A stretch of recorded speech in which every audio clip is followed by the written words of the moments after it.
नमस्ते।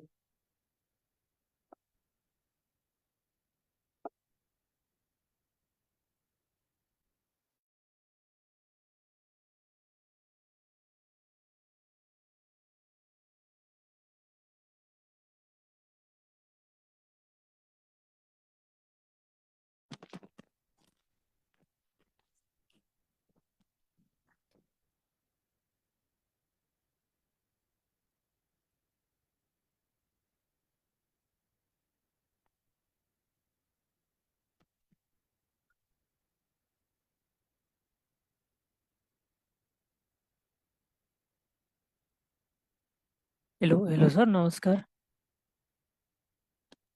हुन्छ सर, सुरु गरौँ। हुन्छ हुन्छ, सुरु गरौँ सर।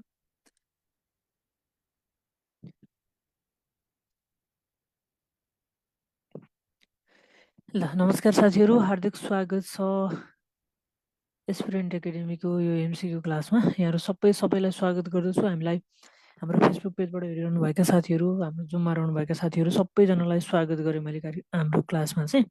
ल, आजको एमसिक्यू क्लासमा सबैजनालाई स्वागत छ। ल, मेरो आवाज सुन्नु भएको छ कि छैन एकपल्ट मलाई जानकारी गराउनु पऱ्यो तपाईँहरूले। सबैभन्दा पहिला चाहिँ आवाज प्रष्ट छ कि छैन, है त। ल, लेखौँ त, के छ हालखबर तपाईँहरूको, के छ? ल, कमेन्ट गर्नुहोस् त सबैजना साथीहरूले।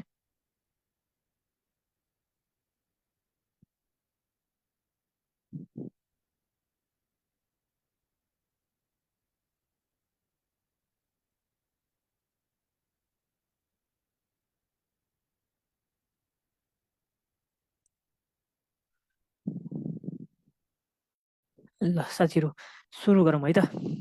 ल, अब भने आजको क्लासलाई सुरु गरौँ। फेसबुक पेजबाट हेरिरहनुभएका सबैजना साथीले लाइक गर्नुहोला, सेयर गर्नुहोला, कमेन्ट गर्नुहोला। मैले सबैजना साथीहरूलाई आग्रह गरेँ सधैँ चाहिँ, आज पनि। ल, हिजो अलिकति समस्या भएको थियो क्लासमा, आज ल आज त्यस्तो केही समस्या छैन। ल, हुन्छ, सुरु गरौँ। सबैले लाइक गर्नुहोला, सबैले सेयर गर्नुहोला, सबैले कमेन्ट गर्नुहोला। ल, दिपेन्द्रजी नमस्कार, स्वागत छ तपाईँलाई। ल, हुन्छ।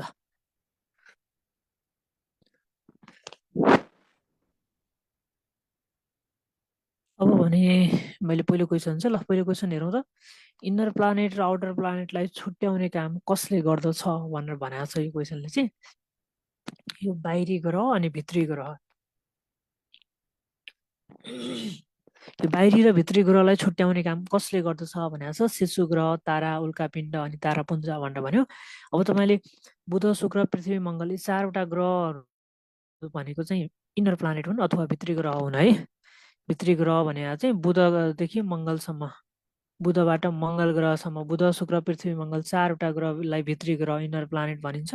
त्यसपछि आउटर प्लानेट बाहिरी ग्रहहरू छन्। बाहिरी ग्रह भनेको चाहिँ बृहस्पतिदेखि वरुणसम्म, बृहस्पतिदेखि वरुणसम्म यसरी चारवटा ग्रह भित्री ग्रह, बुधदेखि मङ्गलसम्मका ग्रहलाई भित्री ग्रह भनिन्छ। अनि रह्यो बृहस्पतिदेखि वरुणसम्मका ग्रहलाई चाहिँ फेरि बाहिरी ग्रह भनिन्छ, आउटर प्लानेट भनिन्छ। यी दुईटालाई केले छुट्याउँछ भनेको छ यो क्वेसनले। ल, लेख्नु होला, सबैले लेख्नु होला, सबैले लाइक गर्नु होला, सबैले सेयर गर्नु होला, सबैले कमेन्ट गर्नु होला। लाइक सेयर कमेन्ट सबैजनाले गर्नु होला। कमेन्ट सबैजनाको आवाज साथीहरू, लाइक पनि सबैजनाले गर्नु होला, हाम्रो क्लासलाई हेरिरहनु भएका सबैजना साथीहरूले। ल साथीहरू, अब भने हेर्नुहोस्, यहाँ कुरा के छ भने मैले तपाईँलाई भित्री ग्रह र बाहिरी ग्रहको बारेमा भने है। भित्री ग्रह भन्ने बित्तिकै बुधदेखि मङ्गलसम्म सम्झनु पर्यो, बृहस्पतिदेखि वरुणसम्मको ग्रहलाई बाहिरी ग्रह भनिन्छ भनेर सम्झनु पर्यो। अनि रह्यो कुरा यो दुईटालाई छुट्याउने काम चाहिँ केले गर्छ भनेर यो क्वेसनले सोधेको छ। यो छुट्याउने काम चाहिँ शिशु ग्रहले गर्छ है त। ल, यो मङ्गल ग्रह र बृहस्पति ग्रहको बिचमा रहेका चाहिँ ससाना आकाशीय पिण्डहरूलाई चाहिँ शिशु ग्रह भनिन्छ। ल, मङ्गल र अनि बृहस्पति ग्रहको बिचमा रहेका ससाना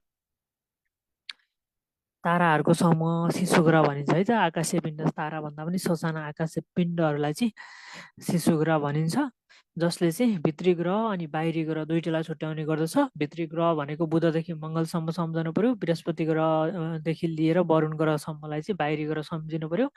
यी भनेको यी भित्री ग्रहहरू चाहिँ अब यो जस्तै हाम्रो पृथ्वी, चट्टान, माटो होइन, यस्तो चिजले बनेको हुन्छ। यो चट्टानहरूले बढी बनेका हुन्छन् बुधदेखि मङ्गल ग्रहसम्म। अनि रह्यो बृहस्पतिदेखि वरुणसम्म, यिनीहरूलाई ग्यासीय ग्रह भनिन्छ। यी बाहिरी ग्रहहरू ग्यासीय ग्रह हुन्, भित्री ग्रहहरू चाहिँ चट्टानले बनेका हुन्छन् है त। ल साथीहरू, अब भने सही आन्सर क नम्बर रहेको थियो। ल सबैले लाइक गरौँ, एकपल्ट सेयर सबैले गरौँ है, सेयर सबैले गरौँ, लाइक सबैले गरौँ फेसबुक पेजबाट। हाम्रो नियमित क्लासको समय भने यति बेलै रहेको छ। हाम्रो एक्सपिरियन्ट एकाडेमी फेसबुक पेजमा आउने गर्छ। 9:10 हामी क्लासलाई सुरुवात गर्छौँ। ल आजको पहिलो क्वेसनको आन्सर क नम्बर रहेको थियो साथीहरू। ल यस पछाडि म 2 नम्बरमा आएँ। ल 2 नम्बरलाई हेरौँ त। तिनैतिरबाट पानी र एकतिरबाट जमिनले घेरेको ठाउँलाई के भनिन्छ भनेको छ? भूपरिवेष्टित राष्ट्र, टापु, प्रायद्वीप अनि खाडी। ल क्वेसन राम्रोसँग हेर्नुहोस् पहिला। तिनतिरबाट पानी, एकतिरबाट जमिनले घेरेको भागलाई के भनिन्छ भन्नु भनेको छ। ल सबैले लाइक गर्नु, सबैले सेयर गर्नु, सबैले कमेन्ट गर्नु साथीहरू। माध्यमिक तहको तयारी गरिरहनु भएको छ, अब आधारभूत तहको तयारी गर्दै हुनुहुन्छ। ल हामी नियमित आउने गर्दछौँ। 9:10 हाम्रो फेसबुक पेज एक्सपिरियन्ट एकाडेमीमा आउने गर्दछ है त क्लास। सबैजना साथीहरूलाई मैले जानकारी गराएँ। सबैले सेयर गरौँ, लाइक गरौँ, कमेन्ट गरौँ। ल 2 नम्बरको सही आन्सर के हो भन्नु भनेको छ? तिनतिरबाट पानी, एकतिरबाट जमिनले घेरिएकोलाई के भनिन्छ भनेको छ। ल अब चारैतिरबाट हाम्रो जस्तै देश, हाम्रो भूपरिवेष्टित देश हो, चारैतिर जमिनले घेरेको छ होइन, चारैतिर जमिनले घेरेको छ।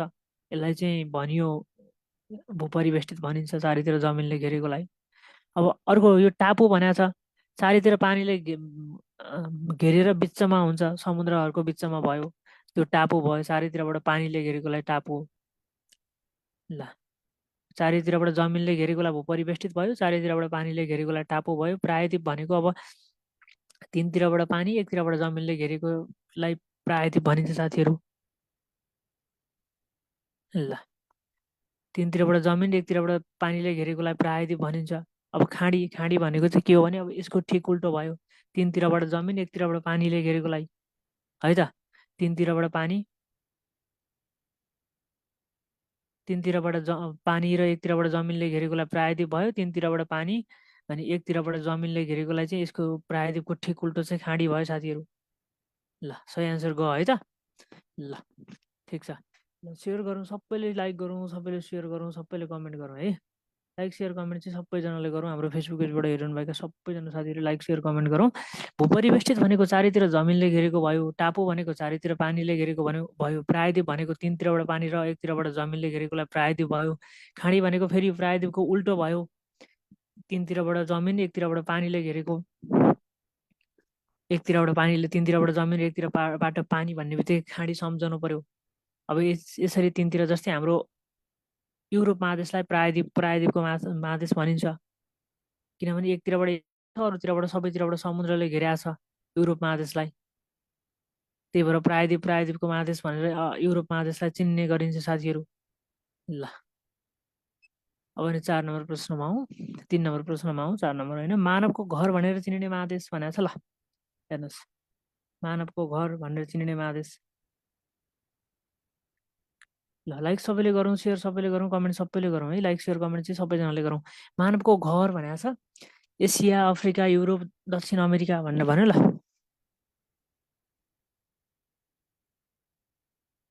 ल 3 नम्बर दिएर लेख्नु होला फेसबुकमा साथीहरू। फेसबुकमा मलाई अलिकति देख्न गाह्रो परिरहेको छ। लाइक सबैले गरौँ, सेयर पनि सबैले गरौँ। एकचोटि सेयर अनिवार्य गरिदिनु होला सबैजना साथीहरूले। म क्लासभरि यही भनिरहने छु, सेयर चाहिँ गरिदिनु होला साथीहरू, सेयर गरिदिनु होला भनेर। ल एकचोटि सेयर सबैले गर्नु होला, कमेन्ट गर्नु परिहाल्यो। ल कमेन्ट नगरी कसरी थाहा हुन्छ होइन। अनि सबै मिलाउनु पऱ्यो, एन्सर भने सबै मिलाउनु पऱ्यो, जतिवटा क्वेसन छन् सबैको आन्सर मिलाउने हो, नमिलाएर सुकै छैन। ल ल अब हाम्रो मानवको घर भनेको छ होम अफ द म्यान भनेर अङ्ग्रेजीमा भन्ने गरिन्छ है। भौगोलिक रूपमा कान्छो, ठुलो, विषमताको महादेश, प्रायद्वीपको महादेश। ल यो सबै अब एसिया महादेशमा पर्छ। ठुलो महादेश पनि हो यो होइन, ठुलो पनि हो एसिया महादेश। भौगोलिक रूपमा कान्छो पनि भन्ने गरिन्छ यसलाई, एसिया महादेशलाई। ल अफ्रिका भनेको विविधताको महादेश। अब पुरानो सबै प्राचीन महादेशको रूपमा पनि अफ्रिकालाई लिने गरिन्छ, कालो अँध्यारो महादेश होइन।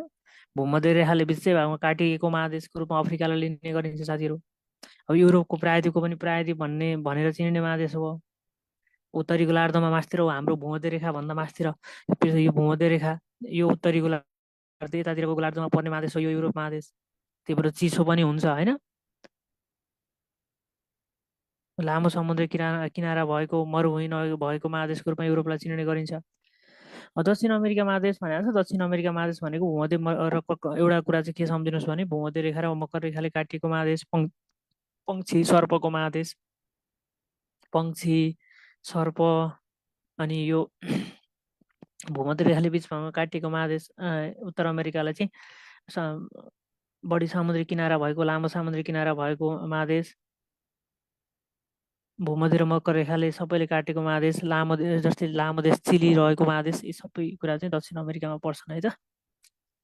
ल 3 नम्बर थियो। 3 नम्बर पछाडि हामी 4 नम्बरमा आउँ। ल 4 नम्बर प्रश्नलाई हेरौँ त। ल लेखौँ 4 नम्बरको सबैले लेखौँ, लाइक सबैले गरौँ। एकपल्ट सेयर, यति धेरै साथीहरू हुनुहुन्छ एकपल्ट सेयर सबैले गरिदिनुहोस् त। लाइक पनि सबैले गरिदिनुहोस्, लाइक गर्न नभुलिदिनु होला साथीहरू। नेपालको समय ग्रिनविच समयभन्दा कति चलाक छ भनेको छ। ल यो विभिन्न एक्जामहरूमा सोधेको देखिन्छ यसलाई। नेपालको समय चाहिँ ग्रिनविच समयभन्दा चाहिँ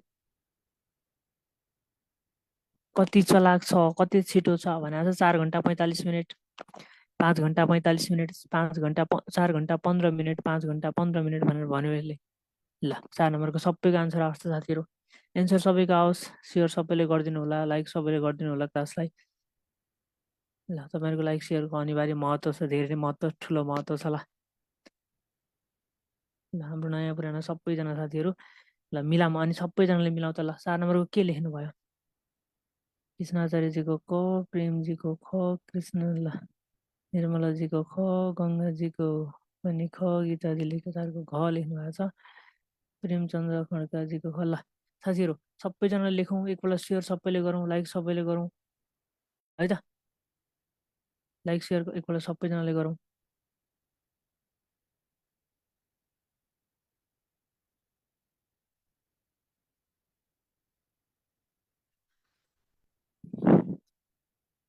ल अब यो ग्रिनविच समयभन्दा नेपालको समय चाहिँ 5 घन्टा 45 मिनट छिटो छ, यो प्राथमिक तहमा पनि सोधेको देखिन्छ होइन। ल नमिनाजी ढिलो आउनुभयो। ल ल हिजो त्यस्तै टेक्निकल समस्या भयो भएन। ल अब हाम्रो चाहिँ नेपालको प्रमाणिक समय भनेको चाहिँ ग्रिनविच मिन टाइम भन्दा यो जिएमटी भन्दा चाहिँ 5 घन्टा 45 मिनट छिटो रहेको छ, छिटो छ, चलाक छ होइन, अगाडि छ ग्रिनविच मिन टाइम भन्दा। नेपालको प्रमाणिक समय चाहिँ 2042 साल वैशाख 1 गतिबाट निर्धारण गरिएको हो है। वैशाख 1 गते 42 साल वैशाख 1 गतेबाट नेपालको प्रमाणिक समय निर्धारण गरिएको हो। यो चाहिँ दोलखा जिल्लामा रहेको गौरीशङ्कर हिमाललाई आधार मानेर चाहिँ गौरीशङ्कर हिमाललाई आधार मानेर यो समय निर्धारण गरिएको छ। 5 ग्रिनविच मिन टाइम भन्दा 5 घन्टा 45 मिनट छिटो रहेको छ यो समय। ल सही आन्सर बी नम्बर है त, सबैको बी आयो। ल ठिकै छ, ख नै छ। 4को ग पनि भन्नुभएको छ केही साथीहरूले, 4को ख पनि भन्नुभएको छ। ल धेरैजनाको ख नै छ। ल अब भने 5 नम्बरलाई हेरौँ। ल 5 नम्बरलाई हेरौँ त। फलफुल चिया खेतीका लागि उपयुक्त माटो कुन हो भनेको छ। पाँगो, बलौटे, रातो फुच्रो अनि तलैया माटो भनेर भन्यो। ल कुन माटो चाहिँ उपयुक्त छ त। ल फलफुल अथवा चिया खेतीका लागि उपयुक्त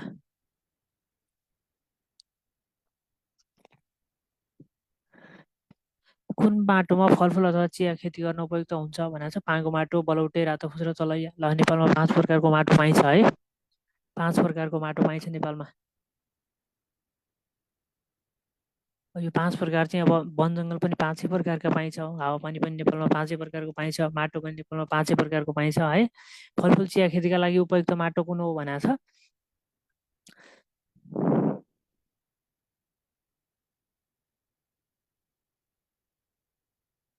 ल लेख्नुहोस् त सबैले।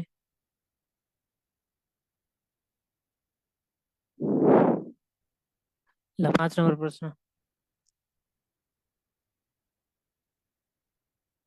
ल अब यो यसको सही आन्सर के लेख्नुभयो मैले सबैजना साथीहरूको एकपल्ट आन्सर हेरौँ। ल क धेरैजना साथीहरूको क आयो, अनि ल ल एकपल्ट सेयर सबैले गरौँ है। ल 5 नम्बरको साथीहरू यो फलफुल चिया खेतीको निम्ति उपयुक्त माटो भनेको रातो फुच्रो माटो हो, जुन माटो चाहिँ महाभारत पर्वतका भिरहरू टुक्रिएर होइन चट्टानहरूद्वारा झारपात कुहिएर बन्ने माटो हो। यो माटो चाहिँ फलफुलका निम्ति भयो, चिया, आलु, मकै, कोदो होइन यस्ता बालीहरूका निम्ति एकदम उपयुक्त हुने गर्दछ साथीहरू।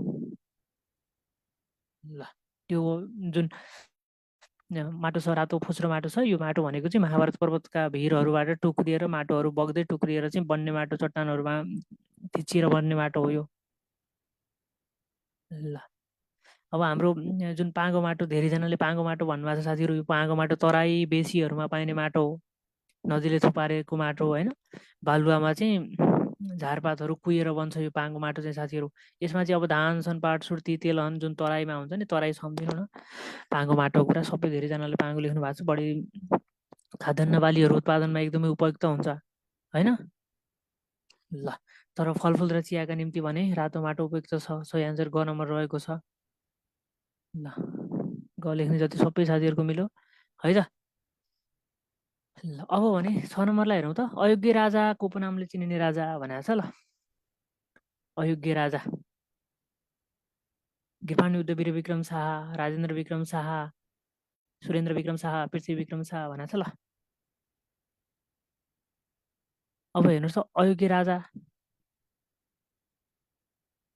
अयोग्य राजा भनेर चिन्ने राजा भनेर भन्यो गिर्वाण युद्ध विक्रम शाह, राजेन्द्र विक्रम शाह, सुरेन्द्र विक्रम शाह अनि पृथ्वी विक्रम शाह भनेर भनेको छ। ल लेखौँ त सबैले लेखौँ, लाइक सबैले गरौँ, सेयर सबैले गरौँ। ल आज सेयर गर्नुभएको छैन साथीहरूले, सबैजनाले सेयर गरिदिनुहोस् है। लाइक सेयर कमेन्ट सबैजनाले गरौँ, सेयर सबैले गरौँ, लाइक पनि सबैले गरौँ। त्यो छेउको लाइक बटन सबैजनाले थिचिदिनु होला। हाम्रो एक्सपिरियन्ट एकाडेमी फेसबुक पेजलाई फलो गर्नु भएको छैन भने फेसबुक पेजलाई पनि फलो गर्नुहोस्। नियमित आउने गर्दछ, कहिलेकाहीँ चाहिँ टेक्निकल समस्याले गर्दा हिजो त्यस्तै भइरहेको थियो है त। नत्र भने क्लास नियमित आउने गर्छ।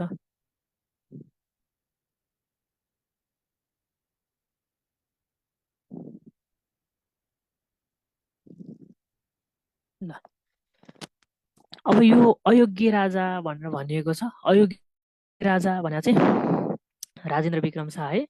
अब यो राजेन्द्र विक्रम शाह चाहिँ अब यो हाम्रो कोत पर्व, अलो पर्वको समयका राजा है। सबै युद्ध चाहिँ जङ्गबहादुरसँग पराजित भयो होइन। अलो कोत पर्व भएको थियो अनि अर्को अलो पर्व भएको थियो पर्साको अलो भन्ने ठाउँमा। यी दुवै युद्धमा चाहिँ यिनै राजा थिए जसलाई अयोग्य राजा, योग्यता नभएका अथवा अयोग्य राजा भनेर चिनिन्छ। ल अलो पर्वपछि त बन्दी बनाएर राखिएको थियो, नजरबन्दमा राखिएको अवस्थामा निधन भएको हो है त। ल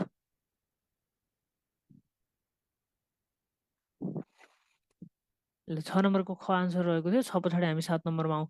संसारको सबैभन्दा पुरानो धर्म भनेर भनेको छ। ल सजिलो क्वेसन, हिन्दू, बौद्ध, इस्लाम, इसाई। ल लेखौँ त, लेखौँ। ल सजिलो क्वेसन, सबैले लेखौँ त। 7 नम्बरको सबैले लेखौँ, लाइक सबैले गरौँ, सेयर सबैले गरौँ, कमेन्ट सबैले गरौँ। पेजमा कमेन्ट गरिरहनु भएको साथीहरूले नम्बर दिएर अनि क या ख लेख्नु, क ख ग ग कुन आन्सर हो लेख्नु होला।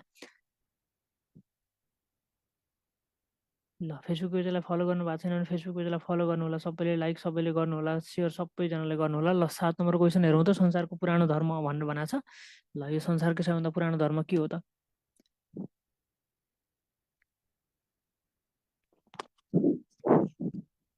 ल अब संसारकै सबै 4वटा मुख्य धर्म मध्ये चाहिँ सबैभन्दा पुरानो धर्म चाहिँ हिन्दू हो। हिन्दू है संसारको। यी सबै चाहिँ एसिया महादेशमै उत्पत्ति भएका धर्महरू हुन्। एसिया महादेशमै हुन्छ हिन्दू धर्म। यो सिन्धु घाटीको उपत्यकाबाट उत्पत्ति भएको, सिन्धु उपत्यकाबाट। अहिले चाहिँ यो पाकिस्तानमा पर्छ सिन्धु घाटीको उपत्यका होइन, सिन्धु उपत्यकाबाट चाहिँ। अब बौद्ध धर्मको उत्पत्ति लुम्बिनी नेपालमा भएको पाइन्छ, लुम्बिनी नेपालबाट। त्यसपछि इस्लाम धर्म, जसलाई मुस्लिम धर्म पनि भनेर चिनिन्छ। यो इस्लाम धर्म मक्का, मदिना, साउदी अरेबिया, मक्का, मदिना साउदी अरेबियामा। त्यसै गरी इसाई धर्म यो जेरुसेलम, इजरायलको जेरुसेलमबाट उत्पत्ति भएको धर्म हो। सबैभन्दा पुरानो 5000 वर्ष पुरानो धर्म चाहिँ हिन्दू धर्म हो। यो क्वेसनको सही आन्सर क नम्बर है त। ल अब नेपालमा सबैभन्दा बढी मान्ने धर्म पनि यही हो होइन। 81.19% मान्छेले यो धर्मलाई मान्ने गर्दछन्। 81.19% मान्छेले चाहिँ यो धर्मलाई मान्ने गर्दछन् है त। ल सिन्धु उपत्यकाबाट, यो सिन्धु उपत्यका अब पहिला भारत नटुक्रिँदाखेरि भारतमै पर्थ्यो, अहिले पाकिस्तानको क्षेत्रमा पर्दछ, जहाँबाट उत्पत्ति भएको हो। बुद्ध धर्म अब हाम्रै नेपालकै धर्म हो, नेपालमै उत्पत्ति भएको धर्म। ल सही आन्सर चाहिँ क रहेको थियो। साथीहरूले के लेख्नु होला? आन्सर 7 को ल क नै छ सबैजना। कसको चाहिँ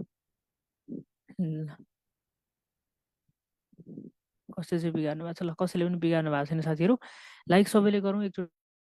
लाइक सबैले नगर्नु भएको साथीले गरिदिनु होला ल। मैले यहाँ सबै धर्मको उत्पत्ति स्थान पनि भने, सिन्धु उपत्यका लुम्बिनीबाट होइन, इस्लाम धर्मको मक्का मदिना साउदी अरेबिया जेरुसलम इजरायललाई चाहिँ पवित्र भूमिको नामले पनि चिनिन्छ। नेपालमा सबैभन्दा बढी हामी हिन्दू धर्म मान्छौँ 81.19%। र नेपालकै पुरानो धर्म, नेपालको सबैभन्दा पुरानो धर्म भन्यो भने चाहिँ फेरि शैव धर्म है। नेपाल छोडेर, विश्व छोडेर चाहिँ नेपालको पुरानो धर्म भन्यो भने चाहिँ शैव धर्म नेपालको पुरानो धर्मको रूपमा यसलाई लिन्छ। एउटा अर्को नयाँ जानकारी, नेपालको पुरानो धर्म। संसारकै पुरानो धर्म भन्यो भने हिन्दू, नेपालको पुरानो धर्म भन्यो भने शैव। ल यो जानकारीसँगै म 8औं प्रश्नमा आएँ। ल 8 नम्बरमा सबैभन्दा तलको मध्ये सबैभन्दा धान बढी फल्ने जिल्ला कुन हो भनेर भनेको छ। ल अब लेखौँ त, झापा मोरङ सुनसरी चितवन। सबैभन्दा बढी धान फल्ने जिल्ला कुन हो भनेर भन्यो। ल लेखौँ, सबैले लेखौँ।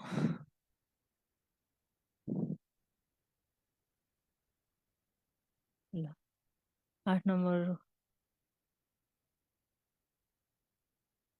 ल बढी धान फल्ने जिल्ला भनेर भनेको छ। लेखौँ सबैले, लाइक सबैले गरौँ, कमेन्ट सबैले गरौँ, अनि सेयर पनि सबैले गरौँ। यति काम चाहिँ गरौँ साथीहरू। सेयर एकचोटि सेयर गरिदिनुहोस्, एकचोटि लाइक गरिदिनुहोस्, अनि कमेन्ट गर्नुहोस्, भइहाल्यो। ल सेयर लाइक नगर्नु भएको साथीहरू लाइक गरिदिइहाल्नुहोस् त, सेयर पनि गरिदिनुहोस् एकचोटि, त्यसपछि कमेन्ट मात्र गर्नु पऱ्यो, अरू केही गर्नु परेन। ल धान हाल चाहिँ अब धान बढी फल्ने जिल्ला भनेको चाहिँ मोरङ जिल्ला रहेको छ। सही एन्सर ख नम्बर है। सबैभन्दा बढी धान फल्ने जिल्ला मोरङ जिल्ला रहेको छ।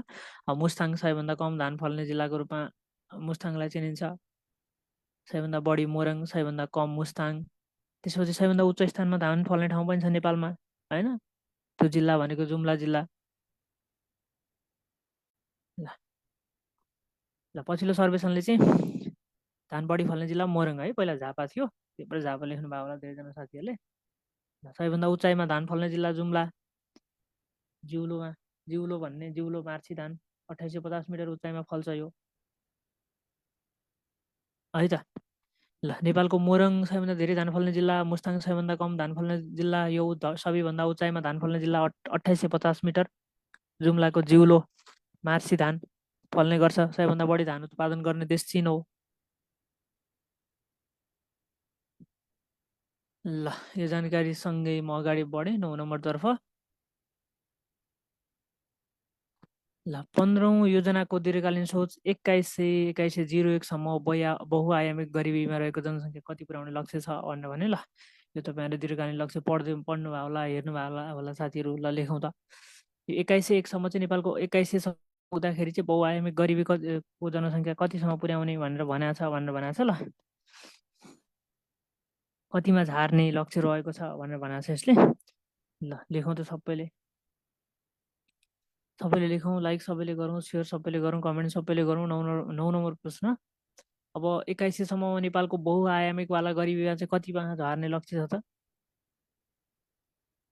ल ट्याक्कै मिलाउँ त, यो योजना पढ्नु भएको होला साथीहरूले। ल लेखौँ, 9 नम्बरको सबैले लेखौँ, सबैले लाइक गरौँ, सबैले सेयर गरौँ, सबैले कमेन्ट गरौँ। ल नबिगारौँ है त।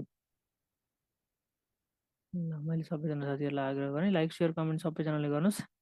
कक्षाको समय सधैँ नयाँ साथीहरूलाई जानकारी सधैँ 9:10 सुरुवात हुने गर्दछ। ल अब हेर्नुहोस् बहुआयामिक गरिबी चाहिँ नेपालको 2100सम्मको लक्ष्य भनेको यसलाई 3%मा ल्याउने लक्ष्य रहेको छ है त। 3% दीर्घकालीन सोच अनुसार चाहिँ यो बहुआयामिक गरिबीलाई चाहिँ, अब गरिबीको रेखामा निरपेक्ष गरिबीलाई चाहिँ 0 नै बनाउने भनेको छ 2100सम्ममा चाहिँ, तर बहुआयामिक गरिबी चाहिँ 3% रहन्छ भनेर भनेको छ। सही एन्सर गर्नुभयो, ट्याक्क सम्झौँ है त्यसलाई। निरपेक्ष गरिबीलाई भने 0मा झार्ने लक्ष्य छ 2100सम्ममा, बहुआयामिक गरिबीलाई 3%मा ल्याउने लक्ष्य रहेको छ है त। ल 9 नम्बरको घर रहेको छ यो जानकारी सँगै। ल 10औं नम्बर प्रश्नमा म भने। ल 10 नम्बरलाई हेरौँ त, 9 नम्बरको सबैले मिलाउनु भएको छ। ल 9को क पनि लेख्नु भएको छ। ल ठिक छ, ठिकै छ, लगभग धेरैजना साथीहरूले मिलाउनु भएको छ। ल त्यो जानकारी राखौँ है त। अब भने हामी आउँ 10 नम्बर प्रश्नमा। ल 10 नम्बरलाई हेरौँ त, दिगो विकासका लक्ष्यमा चौथो लक्ष्य कुन हो भनेको छ। ल दिगो विकासका जम्मा 17वटा लक्ष्यहरू छन्। 17वटा लक्ष्यमध्ये 4 नम्बर लक्ष्य के हो भनेको छ यसले। ल सबैजना लेखौँ। भोकमरीको अन्त्य, स्वस्थ जीवनको सुनिश्चितता, गरिबीको अन्त्य अनि गुणस्तरीय शिक्षा भनेर भनेको छ। ल 10औं नम्बर प्रश्न सबैजना लेखौँ त साथीहरू। दिगो विकासको लक्ष्य नम्बर 4 अथवा 4 नम्बर लक्ष्य के हो भनेर भनेको छ यसले। जम्मा 17वटा लक्ष्यहरू रहेका छन् दिगो विकासका।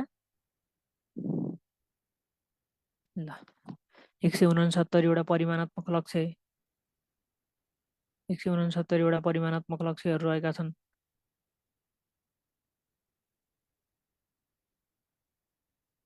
200 ल के भन्नु ल 17वटा लक्ष्य छन्। 169वटा परिमाणात्मक लक्ष्यहरू पनि राखिएको छ। 230वटा सूचकहरू पनि छन्। अब हामीलाई 4 नम्बर लक्ष्य भनेको छ। ल यो चाहिँ लक्ष्य 1 2 3 4 5 गरेर याद गर्नु होला है साथीहरू। हामीले 4 नम्बर सोधेको छ, धेरै ठाउँमा यो 4 नम्बर सोधेको पनि देखिन्छ। ल 4 नम्बर लक्ष्य चाहिँ केसँग सम्बन्धित छ त? ल 4 नम्बर लक्ष्य रहेको छ गुणस्तरीय शिक्षा। गुणस्तरीय शिक्षा है 4 नम्बर लक्ष्य चाहिँ। ल अब भने 11औं प्रश्नमा आउँ। हावाको शक्ति र गति नाप्ने उपकरणलाई के भनिन्छ भनेर भनेको छ? Altimeter, एरोमिटर, एनिमोमिटर, barometer. ल हावाको गति नाप्ने यन्त्रलाई के भनिन्छ भनेर भन्यो यसै। ल लेखौँ त साथीहरू। हावाको गति नाप्नेलाई के भनिन्छ भनेर भनेको छ? अल्टिमिटर, एरोमिटर, एनिमोमिटर। हावाको शक्ति र गति नाप्ने उपकरण भनेर भनेको छ यसले। ल यसलाई के भनिन्छ भन्यो। ल लेखौँ त सबैजनाले।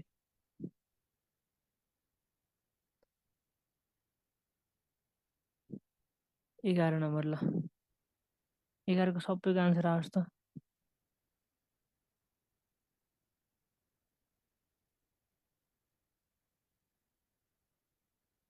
ल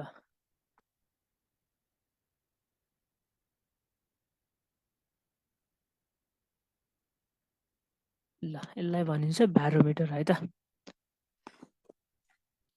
ल घ नम्बर रहेको छ यसको सही आन्सर। ल म अगाडि बढेँ। ल 9 बजेर। अब हेर्नुहोस् जोडा मिलाउनुहोस् भनेको छ। यो संसद दिएको छ, देश दिएको छ, अनि हाम्रो सार्क राष्ट्रहरू दिएको छ। त्यस पछाडि संसदहरूको नाम दिएको छ। ल अब कसको संसदलाई के भनिन्छ भनेर भन्यो। मालदिप्सको संसदलाई के भनिन्छ, भुटानको संसदलाई के भनिन्छ, अनि श्रीलङ्काकोलाई के भनिन्छ, अफगानिस्तानलाई के भनिन्छ भनेर चाहिँ यतापट्टि अप्सन दिएको छ। ल हेर्नुहोस् त। ल साथीहरू अब म तपाईँलाई भन्दै जान्छु। मालदिप्स भनेको यो सोदुङ भनेको मालदिप्सको है। ल एकको डी हुनेवाला छ। एकको ल यो एबिसिडी तल भइसक्यो। यसो गरौँ एबिसी अनि डी। अब मिलाउनुहोस् त।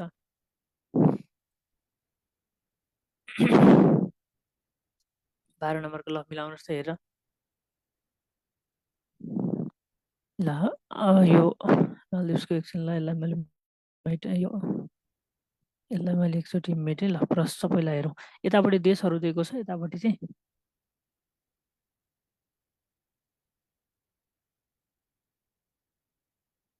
ल यतापट्टि देशहरू दिएको छ, यतापट्टि चाहिँ संसदको नाम दिएको छ। ल मिलाउनुहोस् त।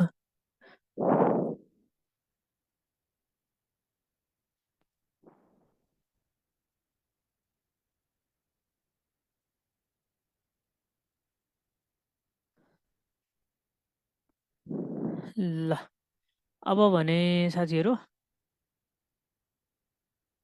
यसलाई मिलाऊँ।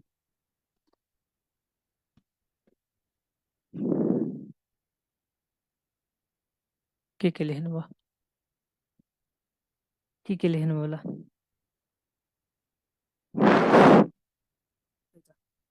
ल सबैले कमेन्ट गरौँ, सबैले लाइक गरौँ, सबैले सेयर गरौँ है त।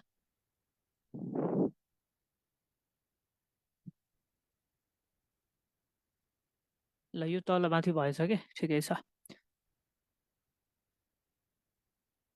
ल यसको चाहिँ के छ भने साथीहरू, अब यो भनेको चाहिँ अब मालदिभ्सको सांसदलाई मजलिस नै भनिन्छ, भुटानको संसदलाई सोदुङ भनिन्छ, श्रीलङ्काको पार्लियामेन्ट, अफगानिस्तानको नेसनल एसेम्ब्ली है त।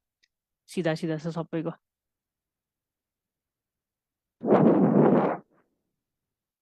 ल सबैको सिधा सिधा छ। यहाँ अप्सन तल माथि भएर एबिसिडी तल माथि भएर आएछ। ल यसलाई मैले यसलाई करेक्सन गरेँ। ल अब भने 13 नम्बरलाई हेरौँ।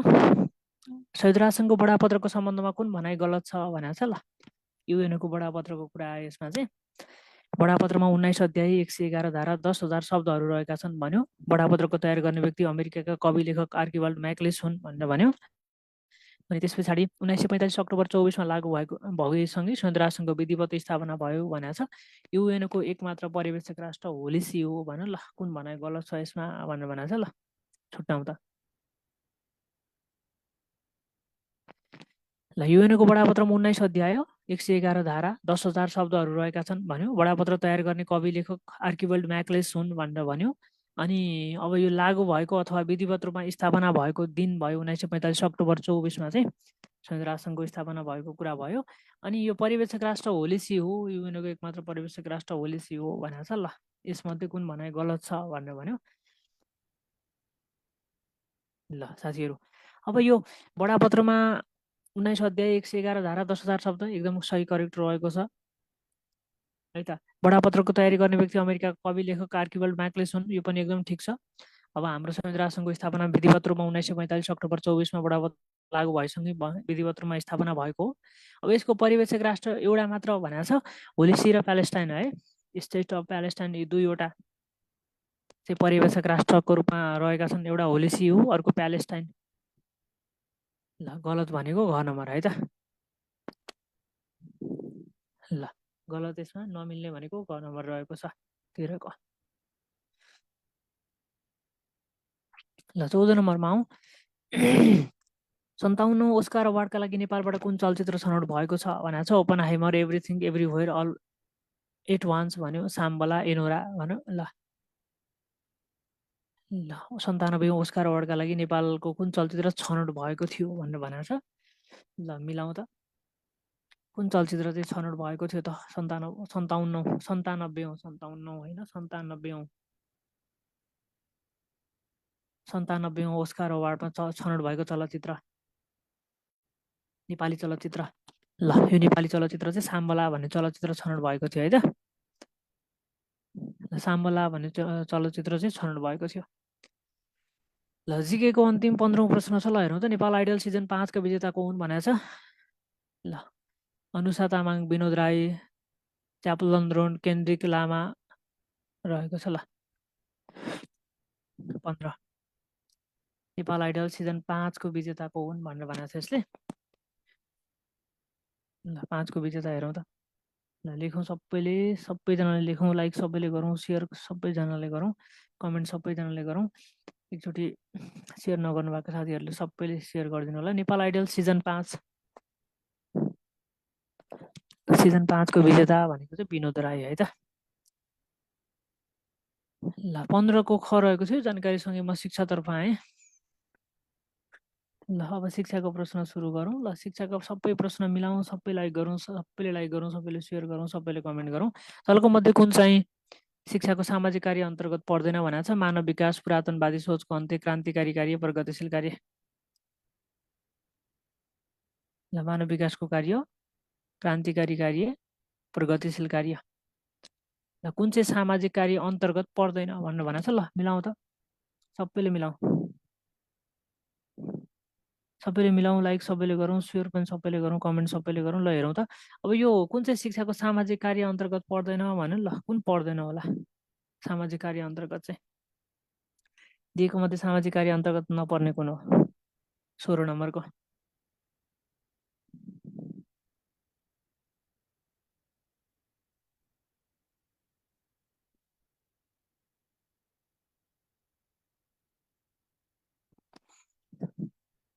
ल मानव विकास सम्बन्धी कार्य पुरातनवादी अथवा पुरातनवादी पुरातन कुराहरू संरक्षण गर्ने कार्य भयो, क्रान्तिकारी कार्य भयो, प्रगतिशील कार्य भयो।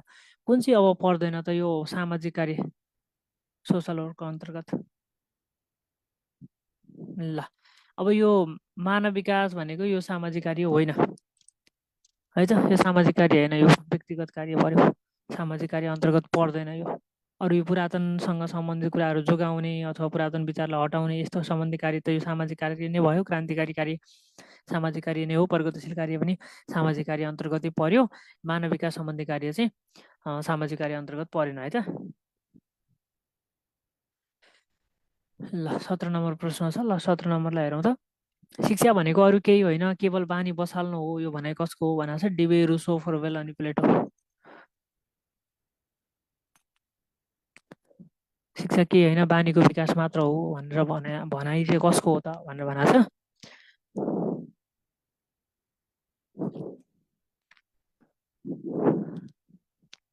शिक्षा केही होइन, बानीको निर्माण मात्र हो भनेर पढ्नुभयो होला तपाईँहरूले। कुरा त्यही नै हो। ल कसले भने आउनु? ल एकपल्ट लाइक सबैले गरौँ त। लाइक नगर्नु भएको साथीहरूले लाइक गरौँ, सेयर गर्नु एकपल्ट सेयर नगर्नु भएको साथीहरूले। अब यो शिक्षा केही होइन, बानीको निर्माण मात्र हो भन्ने व्यक्ति चाहिँ रुसो है त। ल के जोड्ने पनि लेख्नुभयो क्या? ल शिक्षा केही होइन, बानीको निर्माण मात्र हो भन्ने व्यक्ति चाहिँ रुसो रहेका छन्। ल अब भने 18 नम्बर प्रश्न एकदम सजिलो छ। शिक्षाका सैद्धान्तिक र व्यवहारिक पक्षमा जोड दिने विद्या कुन हो भनेको छ? ल शिक्षाका चाहिँ सैद्धान्तिक र व्यवहारिक पक्षमा जोड दिने विद्या कुन हो भनेको छ? सामान्य मनोविज्ञान, शिक्षा मनोविज्ञान, कला मनोविज्ञान, सामान्य विज्ञान भनेर भन्यो। ल शिक्षाका सैद्धान्तिक यी दुवै व्यवहारिक, दुईवटा पक्ष सैद्धान्तिक व्यवहारिक दुवै पक्षमा जोड दिने विद्या कुन हो भनेको छ? सामान्य मनोविज्ञान अनि शिक्षा मनोविज्ञान, कला मनोविज्ञान, कला विज्ञान, त्यसपछि सामान्य विज्ञान भनेको छ। ल मिलाउँदा सबैले मिलाउँ, लाइक सबैले गरौँ, एकपल्ट सेयर सबैले गरौँ। सही आन्सर चाहिँ के हो त यसको सही आन्सर? ल ठिक छ। के लेख्नुभयो साथीहरूले? 18 नम्बरको ल निर्मलाजीको ख, गङ्गाराम पौडेलजीको ख, केशरी खनालको ल, 17 बोला। ल अब इन्द्र नेपाल बी। ल लेखौँ सबैले, लाइक सबैले गरौँ, सेयर सबैले गरौँ, कमेन्ट सबैले गरौँ। यो भनेको शिक्षा मनोविज्ञान है, दुवै पक्षलाई शिक्षाका सैद्धान्तिक व्यवहारिक दुवै पक्षलाई ख्याल गर्ने भनेको चाहिँ शिक्षा मनोविज्ञान हो। ल बराल जमुना पनि खल्ला ठिक छ, सबैको खनै छ। 19 लाई हेरौँ। निम्नलिखितमा कुन सही छन् छान्नुहोस् भनेर भन्यो। केटाहरूमा यौवन अवस्थाको सुरुवात भएको जाँच्न भरपर्दो आधार स्वप्न दोष हो भन्यो। अनि केटीहरूको यौवन अवस्थाको सुरुवात भएको जाँच्ने सबैभन्दा भरपर्दो आधार रजस्वला हो भन्यो। केटाकेटीमा यौवन अवस्थाको सुरुवात भएको जाँच्ने सबैभन्दा भरपर्दो आधार सहायक यौन विशेषताहरू हुन् भन्यो। केटाकेटीमा यौन अवस्थाको सुरुवात भएको जाँच्ने सबैभन्दा भरपर्दो आधार हाडको एक्सरे हो भनेर भन्यो। ल कुन चाहिँ सही छ जान्नुहोस् भनेर भनेको छ।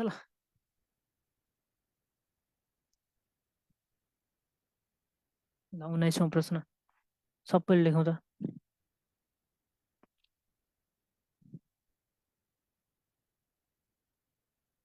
ल अब यी माध्यमहरू पनि हुन्, स्वप्न दोषबाट पनि अब जाँच्न नि त भनेर मिल्दैन होइन, रजस्वलाबाट थाहा हुन्छ अब यो यौवन अवस्थाको सुरुवात हो भनेर।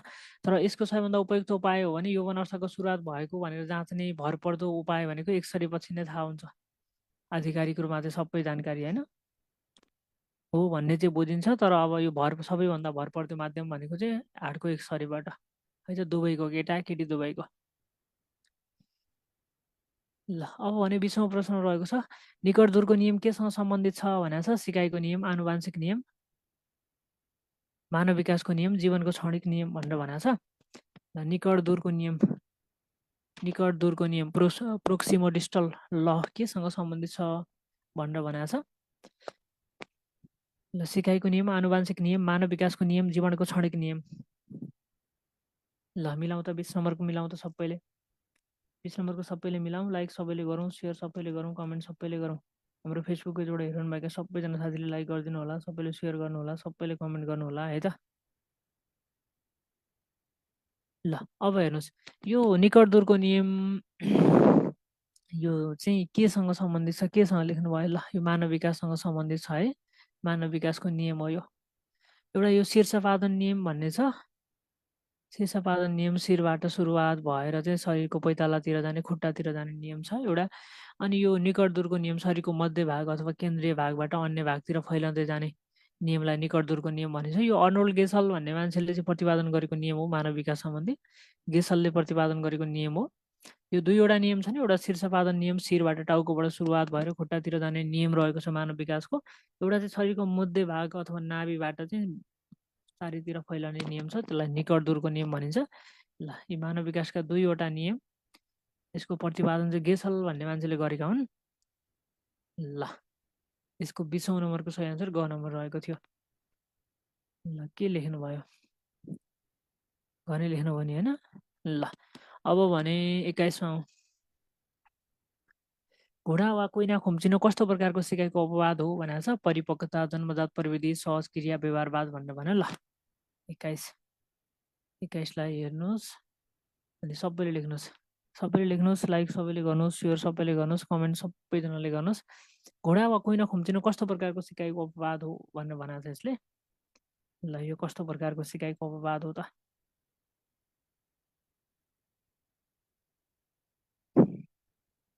ल, परिपक्वता हो कि, जन्मजात प्रवृत्ति हो कि, सहज क्रिया हो कि, व्यवहारवाद हो त यो?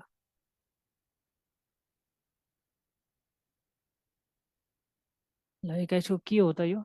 ल, नबिगारी लेख्नुहोस् है। ल, एकदम नबिगारी लेख्नुहोस्। जस्तै आँखा झिम्किन्छ होइन, घुँडा कथा अथवा हाम्रो शरीरको चाहिँ कुइनाहरू खुम्चिन्छन्, शरीर फुरफुर गर्छन्, यी आदि क्रियाहरू चाहिँ कस्ता खालको अपवाद हुन्? अपवाद सिकाइको अपवाद भनेका चाहिँ नसिकी निर्माण हुने व्यवहारहरूलाई सिकाइको अपवाद भनिन्छ होइन। नसिकी जुन जुन व्यवहारहरू मानिसमा, बालबालिकाहरूमा, बच्चाहरूमा चाहिँ विकसित हुँदै जान्छ नि, त्यसलाई सिकाइको अपवाद भनिन्छ।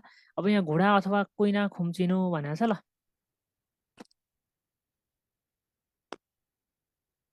आँखा झिम्किन्छ, जस्तै मैले अरू थप यसमा जोडेँ, आँखा झिम्किन्छ होइन। यो के हो त? यो जन्मजात हो। ल, के लेख्नुभयो? ल, ठिक छ, निर्मलाजीले के लेख्नुभयो? ल, सहज क्रिया। यो सहज क्रिया है त, सहजताका निम्ति हो नि त। जति बेला पनि खुम्चिने हुँदैन, आँखा जति बेला पनि झम्किने हुँदैन होइन। समयअनुसार जस्तै घोडाहरू भनेको, कुइनाहरू भनेको चाहिँ आवश्यकता परेको बेला सहज अथवा स्वाभाविक क्रिया भयो। यसलाई सहज अथवा स्वाभाविक क्रियाको रूपमा पनि लिन सक्यो। ल, 21औं प्रश्न पछाडि 22 नम्बरमा आएँ म। ल, 22 नम्बरलाई हेरौँ त। कक्षा 7को गणितको सिकाइले सामाजिक विषयको पाइ चार्ट निर्माणमा सहयोग पुर्याउनु कस्तो प्रकारको स्थानान्तरण हो भनेको छ? पार्श्व स्थानान्तरण, क्षितिजीय स्थानान्तरण, लम्बिए, समतलीय भनेर भन्यो। ल, तपाईँ कक्षा 7को गणित विषयमा चाहिँ पाइ चार्ट भनेर सिक्नु भएको थियो। अब फेरि तपाईँलाई सामाजिक विषयमा पनि त्यसले सहयोग पुर्यायो भने यो कस्तो स्थानान्तरण हो भनेको छ। ल, यो पार्श्व हो कि, क्षितिजीय हो कि, लम्बिए हो कि, समतलीय हो, के हो त यो? ल, 22औं नम्बरमा 22औं नम्बरमा आउँ। सबैले लेखौँ, सबैले लाइक गरौँ, सबैले सेयर गरौँ, सबैले कमेन्ट गरौँ है त। ल, कक्षाको समय चाहिँ सधैँ यति बेलै हो, 9:10 सुरुवात हुने गर्दछ। ल, कक्षा 7को गणितको सिकाइले चाहिँ सामाजिक विषयमा पाइ चार्टको निर्माणमा सहयोग पुर्याउँछ। यो कस्तो स्थानान्तरण हो भनेर भनेको छु। ल, के लेख्नुभयो? कस्तो स्थानान्तरण हो त यो? ल, साथीहरूको के आन्सर आयो सबैजनाको?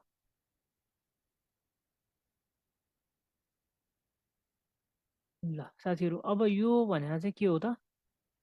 ल, यो भनेको चाहिँ अब कस्तो भयो त? अब कस्तो खालको स्थानान्तरण भयो त यो?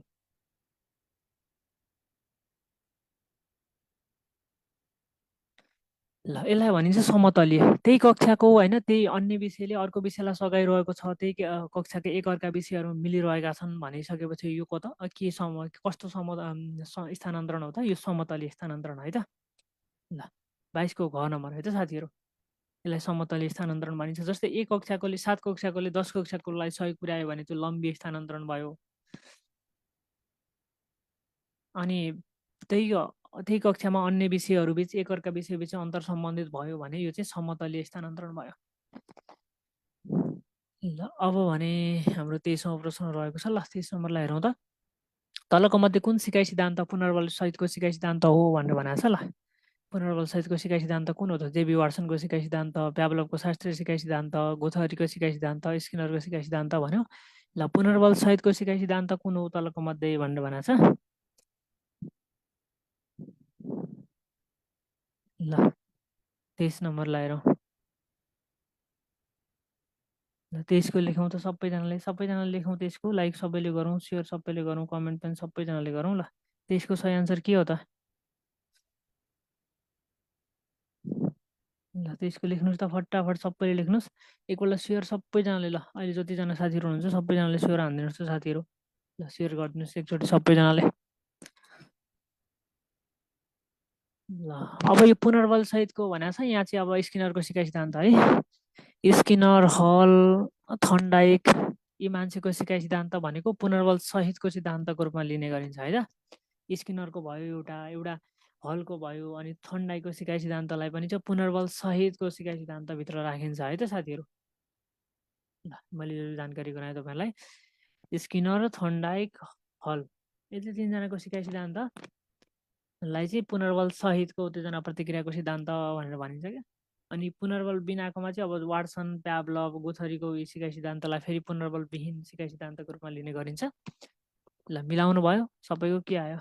ल सुवर्णदेव कोटाजीको घ, दिपेन्द्रजीको घ, केशरी खनाल घ, रोजिनाजीको घ, शिव वर्तुला घ, ल 23 को घ, इन्दिरा नेपाल, निर्मलाजीको घ, ठिक छ। अब भने 24 मा आउँ। ल 24 लाई हेरौँ त।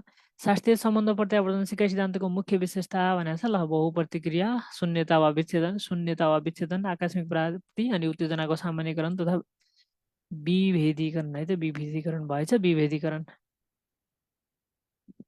ल अब मिलाउँ त। ल शास्त्रीय सिकाइ सिद्धान्त हाम्रो प्याभलोभको शास्त्रीय सिकाइ सिद्धान्तको मुख्य विशेषता चाहिँ कुन पर्दैन भनेको छ। यसलाई कुन पर्दैन भनेको छ है। मुख्य विशेषता अन्तर्गत कुन पर्दैन भनेको छ? बहुप्रतिक्रिया, शून्यता अथवा विच्छेदन, आकस्मिक प्राप्ति, उत्तेजनाको सामान्यकरण र विभेदीकरण।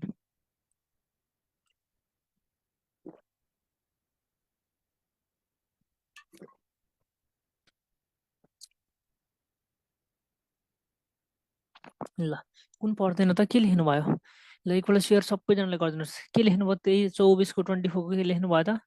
ल 24 को क लेख्नुभयो। ल ठिक छ, धेरैजना साथीहरूको क नै आन्सर आएको छ 24 को। अब यो बहुप्रतिक्रियाको चाहिँ नियम चाहिँ तपाईँहरूले कुन सिकाइ सिद्धान्तमा पढ्नु भएको थियो? बहुप्रतिक्रिया। ल शून्यता, विच्छेदन, आकस्मिक प्राप्ति, उत्तेजनाको सामान्यकरण, विभेदीकरण त ल यो सबै शास्त्रीयको भयो। ठिक छ, यही बुझौँ अहिलेलाई, शास्त्रीय सिकाइ सिद्धान्तको भयो। तर यो बहुप्रतिक्रियाको चाहिँ कुन सिकाइ सिद्धान्तको नियममा पढ्नु भएको थियो तपाईँहरूले? बहुप्रतिक्रियाको नियम भनेर ल भन्नुहोस् त। ल कुन सिकाइ सिद्धान्तमा पढ्नु भएको थियो बहुप्रतिक्रिया चाहिँ? ल यो पर्दैन है, यो शास्त्रीयमा पर्दैन। यसको सही आन्सर यही हो साथीहरू। यो बहुप्रतिक्रियाको नियम शास्त्रीयभित्र पर्दैन। तर कुनभित्र पढ्नु भएको थियो तपाईँले? कुन नियमभित्र, कुन सिकाइ सिद्धान्तभित्र यो नियम थियो त? ल यो चाहिँ थर्नडाइकको प्रयत्न र भुलको सिकाइ सिद्धान्त भित्र छ है त। प्रयत्न र भुलको सिकाइ सिद्धान्तका नियमहरूमा पर्छ। ल 24सँगै 25 मा आउँ। ल 25 नम्बरले के भन्छ भने सिकाइ अनुभवलाई पाठ्यक्रमको तत्त्वको रूपमा सर्वप्रथम प्रयोग गर्ने विद्वानको हुन् भनेको छ। ल सिकाइ सिद्धान्तलाई चाहिँ, सिकाइ अनुभवलाई पाठ्यक्रमको तत्त्वको रूपमा सर्वप्रथम प्रयोग गर्ने दार्शनिक हुन् भनेको छ। ल टाइलर, टावा, एलेक्जेन्डर, आउडे एन्ड निकल्स भनेर भन्यो। ल अब सिकाइ अनुभवलाई पाठ्यक्रमको तत्त्वको रूपमा सर्वप्रथम प्रयोग गर्ने को हुन् त? ल उद्देश्य, सिकाइ अनुभवको छनौट, सिकाइ अनुभवको सङ्गठन अनि मूल्याङ्कन भन्ने जसको छ उनीहरूले प्रयोग गरेका हुन्। ल सिकाइ अनुभवलाई पाठ्यक्रमको तत्त्वको रूपमा सर्वप्रथम प्रयोग गर्ने विद्वानको हुन्, कसले चाहिँ प्रयोग गरेका हुन् भनेको छ। ल 25 ल लेखौँ सबैले। अनि लाइक पनि सबैले गरौँ, सेयर एकचोटि सबैजना साथीले सेयर गरिदिनु होला। ल अब 25 को चाहिँ सही आन्सर के हो त? सिकाइ अनुभवलाई पाठ्यक्रमको तत्त्वको रूपमा प्रयोग गर्ने भनेर भनेको छ यसले।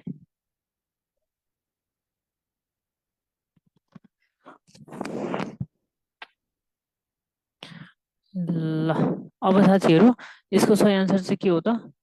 ल टाइलर नै हो है, टावा होइन, टावा होइन है, टाइलर नै हो। सबैको ख आन्सर आयो क्या? ल विषयवस्तुलाई चाहिँ हो क्या हिल्डा टावाले चाहिँ विषय यहाँ सिकाइ अनुभवलाई चाहिँ पाठ्यक्रमको तत्त्वको रूपमा प्रयोग गर्ने भनेको छ। ल 25औं प्रश्नको सही आन्सर क रहेको थियो। 25 पछाडि हामी 26मा आउँ। ल 26 नम्बर नेपालमा विद्यालय तहको पाठ्यक्रम स्वीकृत गर्ने अन्तिम निकाय भनेर भनेको छ। ल विद्यालय तहको पाठ्यक्रमलाई स्वीकृत गर्ने अन्तिम निकाय चाहिँ कुन हो त? शिक्षा मन्त्रालय, राष्ट्रिय पाठ्यक्रम विकास तथा मूल्याङ्कन परिषद, शिक्षा विकास अनि त्रिभुवन विश्वविद्यालय भन्नु। ल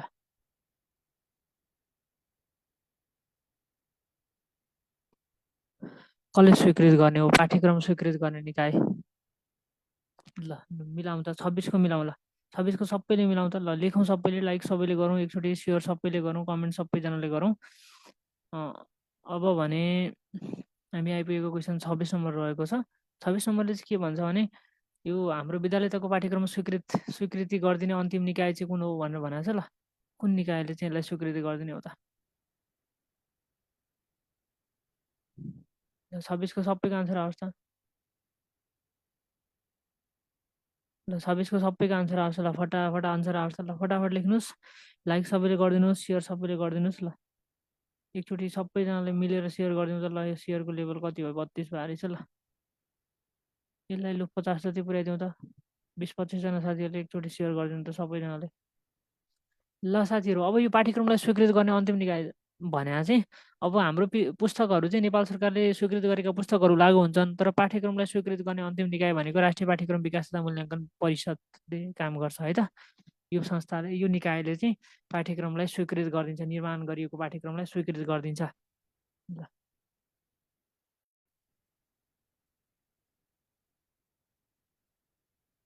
पाठ्यक्रम विकास तथा मूल्याङ्कन परिषदले स्वीकृत गरेको पाठ्यक्रम चाहिँ पाठ्यक्रम विकास तथा मूल्याङ्कन परिषदले स्वीकृत गरिदिने हो। निर्माण भएको पाठ्यक्रम, निर्माण संयोजन टोलीले बनाएको पाठ्यक्रमलाई। ल 26 सँगै 27मा आउँ। हालको शिक्षा 1/8 का सक्षमता कति रहेका छन् भनेर भनेको छ। ल 1/8 का सक्षमता चाहिँ कतिवटा छन् त?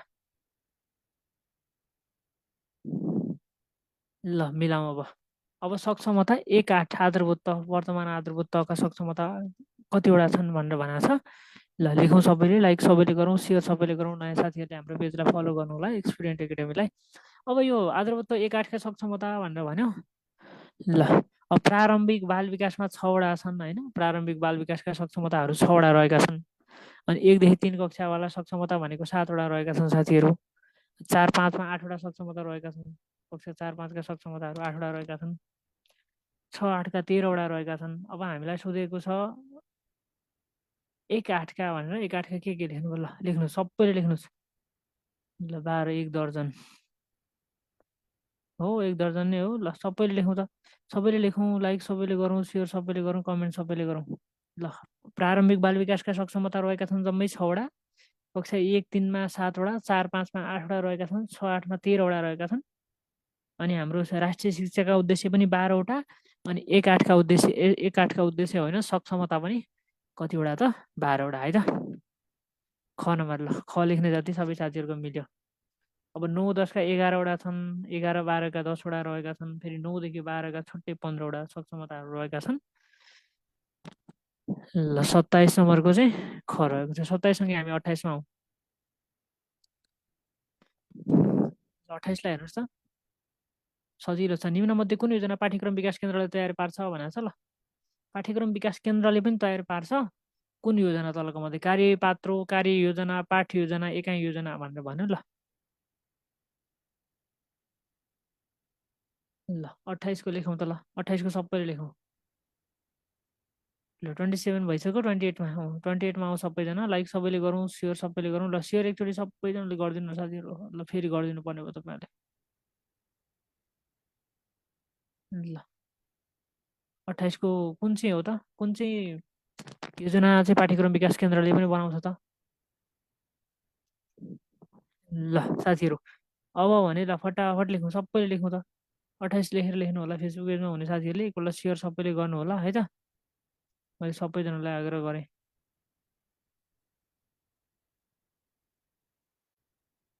ल साथीहरू 28 नम्बरको सही आन्सर चाहिँ के हो भने यो केन्द्रीय स्तरमा पाठ्यक्रम विकास केन्द्रले यो एकाइ योजना पनि बनाउने गर्छ है त। पाठ्यक्रम विकास केन्द्रले तयार पार्ने योजना चाहिँ एकाइ योजना हो। एकाइ योजनाले चाहिँ पाठ्यक्रम विकास केन्द्रले पनि तयार पार्ने गर्दछ केन्द्रीय निकायको रूपमा केन्द्रीय स्तरमा। ल साथीहरूको एकदम मिश्रित आन्सर आयो, डी र अनि ख पनि आयो। ख पनि भन्नुभएको छ केही साथीहरूले। ल अब भने हामी अगाडि बढौँ 29 नम्बरमा। ल शिक्षण सिकाइ क्रियाकलापलाई प्रभावकारी बनाउन दिएको मध्ये कसको भूमिका बढी प्रभावकारी हुन्छ भनेको छ। ल शिक्षक, विद्यार्थी, पाठ्यक्रम, पाठ्यपुस्तक। ल 29 पनि सजिलो भयो। ल सबैले लेखौँ त सजिलो प्रश्नको उत्तर सबैजना लेखौँ। ल फटाफट लेखौँ सबैले। लाइक पनि सबैले गरौँ, सेयर सबैले गरौँ, एकचोटि सेयर सबैजनाले गरिदिनु होला, लाइक सबैले गर्नु होला है त।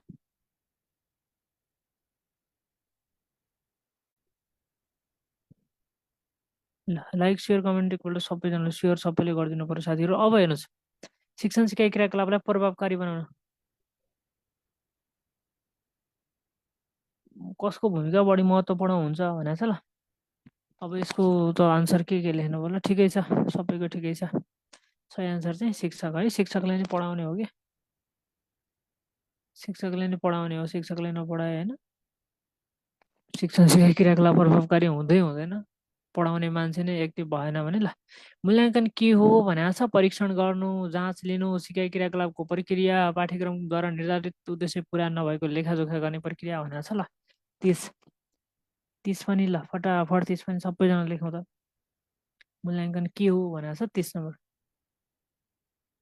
ल मनी आए। ल एकदम ठिक छ, तपाईँलाई स्वागत छ। अनि के छ हालखबर, के छ, ठिकै छ। ल साथीहरू अब यो मूल्याङ्कन के हो भनेको थियो, के हो नि होइन। ल पाठ्यक्रमद्वारा निर्धारित उद्देश्य पुरा भए नभएको लेखाजोखा गर्ने कार्य यही त हो नि होइन त, हो नि त। ल ठिक छ, 30औं प्रश्नको सही आन्सर 30को पनि डी रहेको थियो। 31मा भने ल 31 पनि मिलाइहाल्नु सजिलो छ, खासै त्यस्तो गाह्रो छैन। साथीहरूले यतिको क्वेसन त आँखा चिम्लेर मिलाउनुहुन्छ सबैजनाले, सबै ट्यालेन्टै हुनुहुन्छ साथीहरू।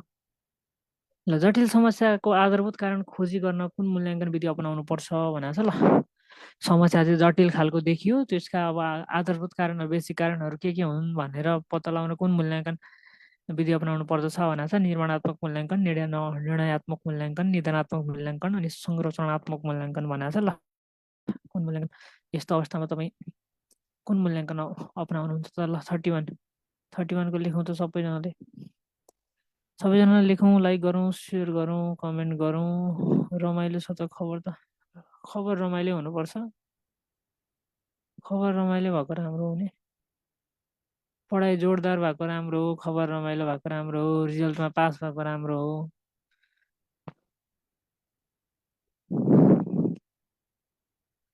ल साथीहरू अब यो जटिल समस्या समाधान भनेको छ 31 नम्बरले। जटिल समस्याको पहिचान, समाधान गर्न अपनाइने मूल्याङ्कनलाई चाहिँ के भनिन्छ त, यसलाई भनिन्छ,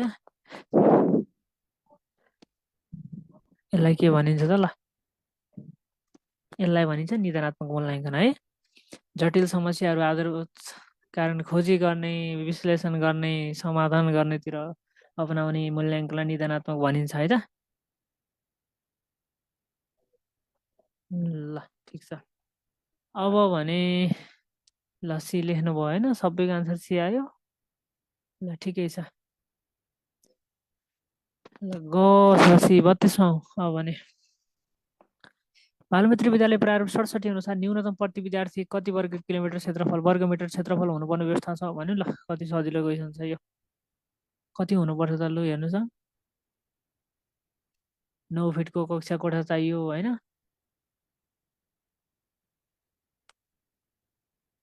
ल 9 फिटको कक्षा कोठा चाहियो, कक्षागत क्षेत्रफल भनेको कति चाहियो त, न्यूनतम प्रति विद्यार्थी भनेको छ।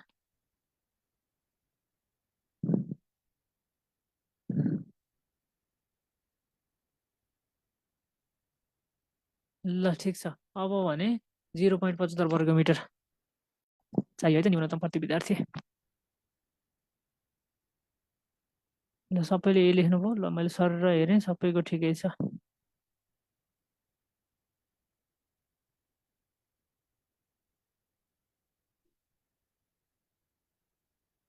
ल अब भने 33लाई हेरौँ। ल 33 पनि सजिलो छ। बालबालिकाहरूले आफ्नो गति र क्षमता अनुसार रमाइलोसँग सिक्ने वातावरण भएको विद्यालय हो भनेको छ। कस्तो विद्यालय हो? स्रोत विद्यालय, नमुना विद्यालय, विशेष विद्यालय अनि बालमैत्री विद्यालय भनेर भन्छ। ल अब हेरौँ त। अब हेरौँ। ल सियरलाई 50 पुऱ्याइदिनु भनेको छ। ल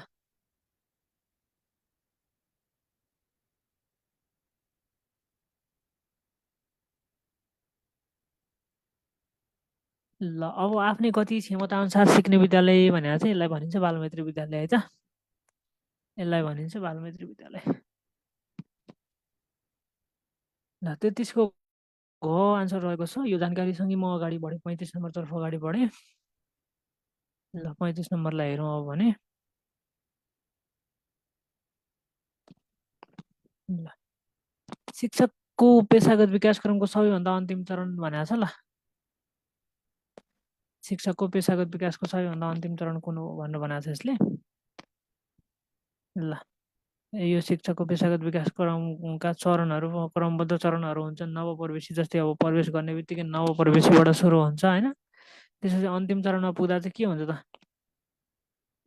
ल जम्मा 4वटा चरण हुन् है क्रमैसँग। नवप्रवेशी, अनुभवी, निपुण र विशेषज्ञ। अन्तिम चरण भनेको विशेषज्ञ। 4वटा चरणहरू पार गरिन्छ। एकजना शिक्षकले चाहिँ सेवाभित्र प्रवेश गरिसके पछाडि चाहिँ के हुन्छ भने पेसागत विकास हुँदै जान्छ क्या। पेसागत विकास बढ्दै जान्छ भनौँ न।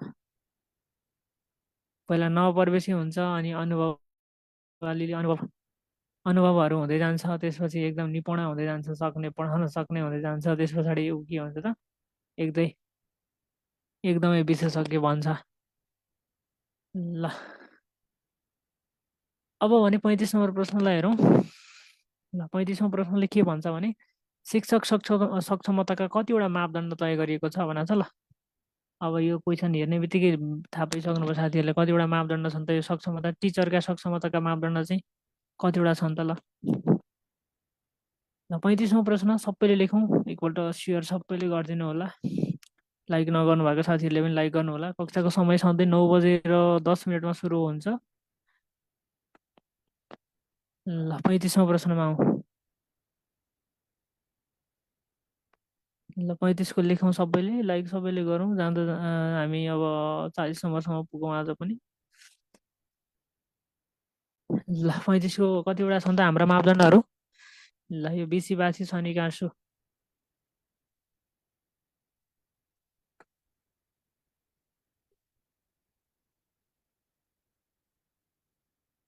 ल यसलाई यसो ल हेरेर सम्झिरहनुपर्छ है। कतिवटा हुन्छ जम्मा 4-4वटा 8वटा भयो त्यो सक्षमताका मापदण्ड। टिचरका सक्षमताका मापदण्ड भनेको 8वटा रहेका छन्। ल अब 36औँ प्रश्न भने कम्प्युटरको प्रश्न छ। ल हेरौँ। Which one of the following is not a web browser? कुन चाहिँ वेब ब्राउजर होइन भनेर भनेको छ। ल फायरबक्स, फेसबुक, क्रोम, सफारी भनेर भन्यो। ल कुन चाहिँ होइन त? 36। ल 36को लेखौँ सबैले। लाइक सबैले गरौँ, सेयर सबैले गरौँ। ल हामी अब साथीहरू 36औँ प्रश्नमा आइपुगेका छौँ। ल अब यो फेसबुक भनेको एप्लिकेसन हो, ब्राउजर होइन है त। एप्लिकेसन हो, ब्राउजर होइन। सही आन्सर नम्बर है त यसको। 37सँगै 37लाई हेरौँ। ल युआरएल स्ट्यान्ड फर भनेको छ। ल यो युआरएलको पुरा रूप चाहिँ के हो त? ल 37 नम्बरको युआरएल।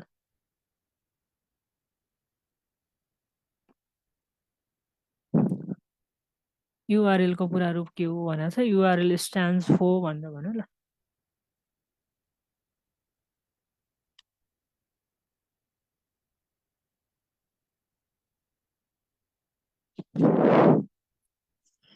ल युआरएलको पुरा रूप भनेर भन्यो। के लेख्नुभयो युआरएलको? ल फेसबुक माथिको 35को ठिकै छ। ल 37 37को युनिभर्सल रिसर्च लोकेसन हो कि युनिभर्सल रेस्पोन्सर लोकेटर हो कि युनिफाइड रिस्पोन्स लोकेसन हो कि युनिफर्म रिसर्च लोकेटर हो त? ल साथीहरू के लेख्नुभयो 37? ल अब भने साथीहरू यसको सही आन्सर चाहिँ 37को चाहिँ घ है, युनिफर्म रिसर्च लोकेटर। ल युनिफर्म रिसर्च लोकेटर घ नम्बर रहेको छ। ल के लिनु, सबैको को आन्सर आयो कि हो जस्तो देखियो त यहाँ। ल 38लाई हेरौँ अब। 38लाई हेरौँ त। Which of the following file format is not video file भनेको छ। ल भिडियो फाइल फर्मेट कुन होइन? एभिआई, एमओभी, MP4, जेपिजी भनेर भनेको छ। ल कुन चाहिँ भिडियो फर्मेट होइन भनेको छ यसलाई? ल 38लाई हेरौँ त। यो भिडियो फर्मेट दिएको मध्ये कुन चाहिँ होइन?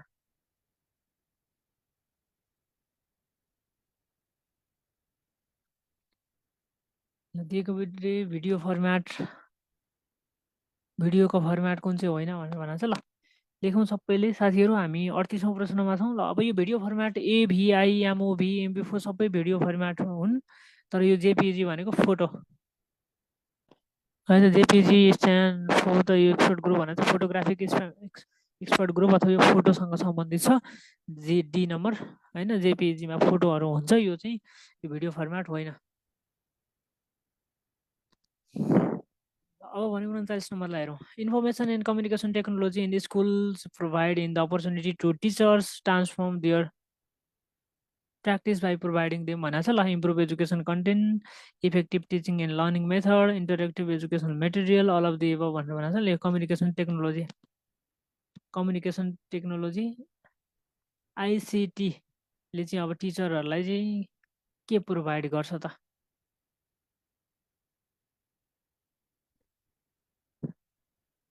कम्युनिकेसन इन्फर्मेसन कम्युनिकेसन टेक्नोलोजीले चाहिँ स्कुलमा अब टिचर्सलाई ट्रान्सफर्म गर्न, प्र्याक्टिस गर्नको निम्ति के प्रोभाइड गर्छ भनेर भनेको छ। अब यो चाहिँ अब इम्प्रुभड एजुकेसन कन्टेन्ट बनाउन पनि मद्दत गर्छ, इम्प्रुभ गर्नलाई पनि भइहाल्यो होइन। टिचिङ लर्निङ मेथडलाई प्रभावकारी बनाउन पनि भइहाल्यो। ल शैक्षिक सामग्रीहरू, प्रभावकारी शैक्षिक सामग्रीहरू निर्माणमा पनि भयो। ल सबै भयो त 39को। 39सँगै 40 नम्बरमा हो भने ल which one option is not a type of cyber crime भनेको छ। ल साइबर क्राइम कुन होइन? Data theft, forgery, damage to data and system, installing antivirus to protection भनेर भनेको छ। कुन चाहिँ साइबर क्राइम अन्तर्गत पर्दैन?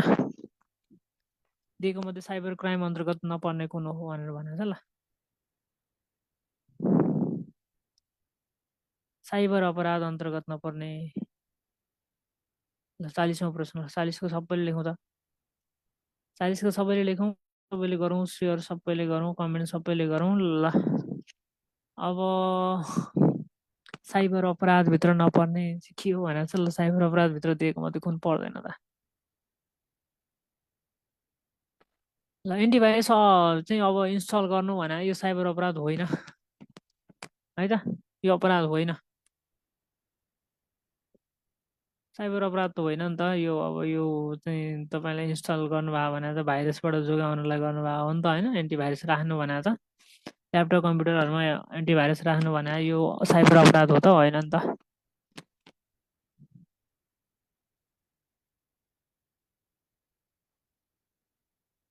ल अब भने आज यति गरौँ कि 50मा पुगौँ? 10:21 गएछ। ल साथीहरू के छ हाल खबर? तपाईँहरूको ठिकै हुनुहुन्छ नि? निन्द्रा लागेको छैन नि?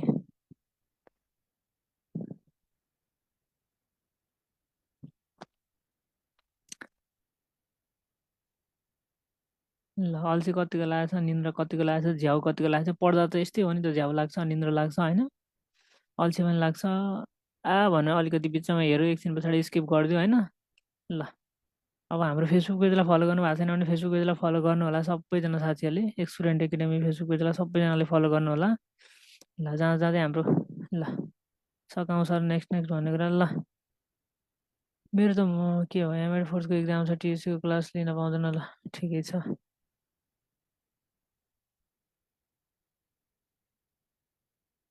ल अब 41लाई पनि हेरौँ। ल 41 लाई हेरौँ त। बालबालिकाको हक अन्तर्गत तलको मध्ये कुन कुरा उल्लेख गरिएको छैन भनेर भनेको छ। प्रत्येक बालबालिकालाई आफ्नो पहिचान सहितको नामाकरण र जन्म दर्ताको हक हुनेछ भनेर भन्यो। अनि प्रत्येक बालबालिकालाई प्रारम्भिक बाल विकास तथा बाल सहभागिताको हक हुनेछ भनेर भन्यो। अनि कुनै पनि बालबालिकालाई अभिभावकको स्वीकृति बिना कल कारखाना अन्य जोखिममा काममा लगाउन पाइने छैन भनेर भन्यो। अनि कुनै पनि बालबालिकालाई घर विद्यालय वा जुनसुकै स्थान अवस्थामा शारीरिक मानसिक कुनै पनि किसिमको यातना दिन पाइने छैन भनेर भन्यो। ल बालबालिकाको हक अन्तर्गत तलको मध्ये कुन कुरा उल्लेख गरिएको छैन भनेर भनेको छ। ल लेखौँ त सबैजनाले।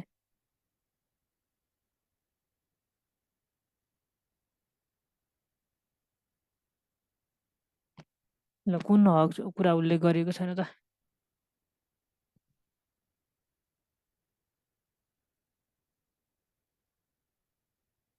ल 41मा 41को लेखौँ त सबैले। ल 41को चाहिँ ग है। अभिभावकको स्वीकृति बिना भन्ने नै कुरा हुँदैन। बालबालिकालाई लगाउनै मिल्दैन होइन। कल कारखानामा कामै लगाउन मिल्दैन अभिभावकको स्वीकृति लिए पनि नलिए पनि। त्यही भएर यो कुरा उल्लेख गरिएको छैन है। 41को ग। ल 42 नम्बरमा हेरौँ। आधारभूत र माध्यमिक शिक्षाको परिभाषाको व्यवस्था शिक्षा 2028को कतिौँ संशोधनले गरेको भनेको छ। ल 42मा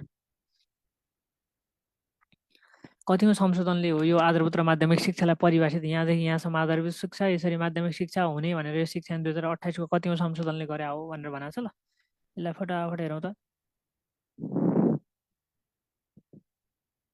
आधारभूत र माध्यमिक शिक्षाको परिभाषाको व्यवस्था अथवा यो 1देखि योसम्म चाहिँ आधारभूत 8 कक्षा आधारभूत हो। त्यसपछि मात्र 12सम्म माध्यमिक शिक्षा हो भनेर चाहिँ यो यसरी परिभाषा गर्ने संशोधन कुन चाहिँ हो भनेर भनेको छ। 6औँ 7औँ 8औँ अनि 9औँ। ल फटाफट लेखौँ त सबैले। ल कुन संशोधनबाट हो? ल ठिक छ सबै धेरैजना साथीहरूले मिलाउनु भएको छ। 8औँ संशोधनदेखि यो व्यवस्था भयो त। ल शिक्षक पदको अन्तर्वार्तामा न्यूनतम शैक्षिक योग्यता बाबत कति अङ्क निर्धारण गरिएको छ भनेर भनेको छ। ल अब तपाईँले प्राविताको इक्जाम दिइरहनु भएको छ। तपाईँको 12 कक्षाको सर्टिफिकेट बाट कति अङ्क प्राप्त गर्ने हो त? प्रथम श्रेणी भए 5 अङ्क, द्वितीय भए पनि 5 अङ्क भन्यो। प्रथम श्रेणी भए 3 अङ्क, द्वितीय भए 2 अङ्क भनेर भन्यो। प्रथम भए 3, द्वितीय भए 2, तृतीय भए 1 अङ्कका दरले भन्यो। प्रथम श्रेणी भए 4 अङ्क, द्वितीय श्रेणी भए 3 अङ्क, तृतीय श्रेणी भए 2 अङ्कका दरले भनेर भनेको छ। ल कसरी व्यवस्था गरेको छ त?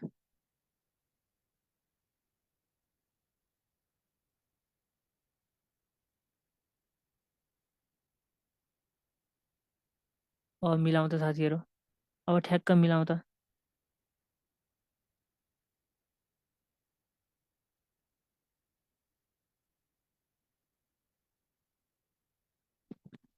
ल यो नबिगारौँ। कति अङ्क आउने सर्टिफिकेट छ तपाईँहरूको?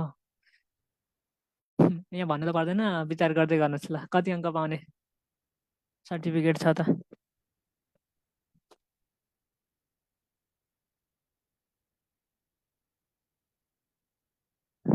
ल सी नम्बर हो।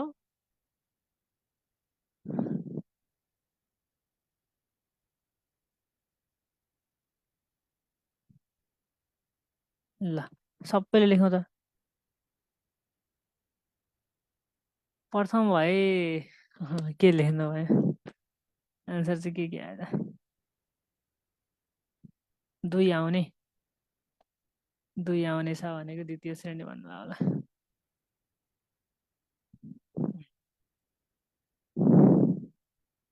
ल अब हेर्नु ल यसको सही आन्सर चाहिँ ख नम्बर है। प्रथम भए 3 अङ्क दिन्छ, द्वितीय भए 2 अङ्क आउँछ।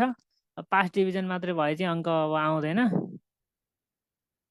मास्टर लेभलमा चाहिँ अब फेरि त माथिल्लो योग्यता पनि छ। माथिल्लो योग्यतामा चाहिँ प्रथमको 2 अङ्क आउँछ, द्वितीयको चाहिँ फेरि 1 अङ्क मात्र दिन्छ माथिल्लो तहमा पनि। अब माथिल्लोसम्म तेस्रो थर्ड डिभिजन छ भने आउँदैन, नम्बर आउँदैन है त।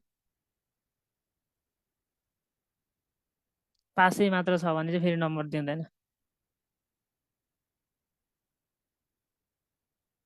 तृतीय हुने, तृतीय अथवा त्यो थर्ड डिभिजनवालाहरूलाई दिँदैन क्या नम्बर। माथिल्लोमा पनि दिँदैन, तल्लोमा पनि दिँदैन। ल 43को ख नम्बर है त सही आन्सर। ल तेस्रो भन्ने कुरा आएन यहाँ। प्रथमलाई 3 अङ्क, द्वितीयलाई 2 अङ्क। ल अब भने 44 नम्बर रहेको छ। ल 44लाई हेरौँ। अनौपचारिक शिक्षा परिषदको अध्यक्ष को हुने व्यवस्था छ भनेर भनेको छ। अनौपचारिक शिक्षा परिषदको अध्यक्ष को हुने व्यवस्था छ भनेर भन्यो। शिक्षा मन्त्री वा राज्य मन्त्री, शिक्षा मन्त्री, राज्य मन्त्री, मन्त्रालयको सचिव भनेर भन्यो। अब यो अनौपचारिक शिक्षा समिति यसको चाहिँ अनौपचारिक शिक्षा परिषदको अध्यक्ष चाहिँ को हुने व्यवस्था छ भनेर भनेको छ। ल लेखौँ सबैजनाले। 11 सदस्य हुन्छ कि अनौपचारिक शिक्षा समिति।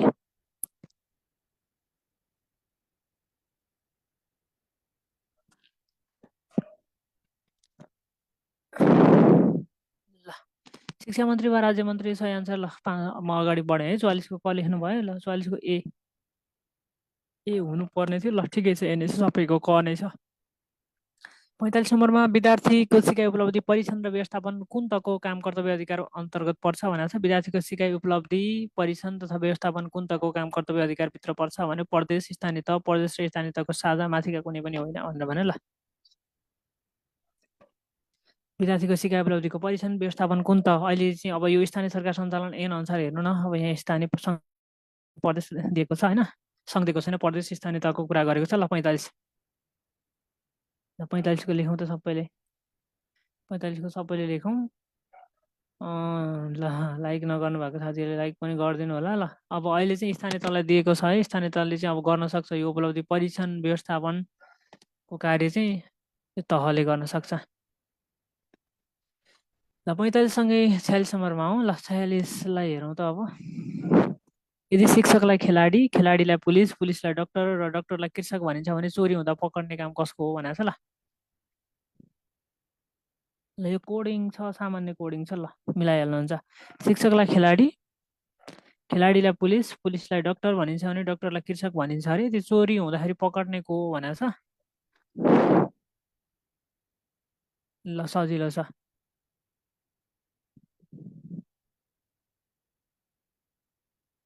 सबैले लेखौँ। ल ठिक छ। अब यो कोडमा गरेको हो। अब पुलिसलाई डाक्टर भनिसक्यो, डाक्टरले नै समाउने भयो है त।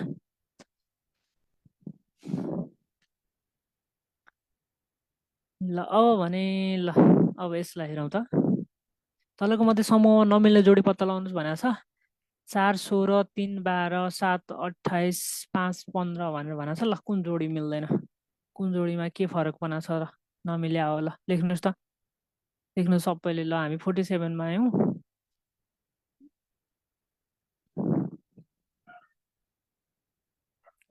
ल 47को लेखौँ सबैजनाले।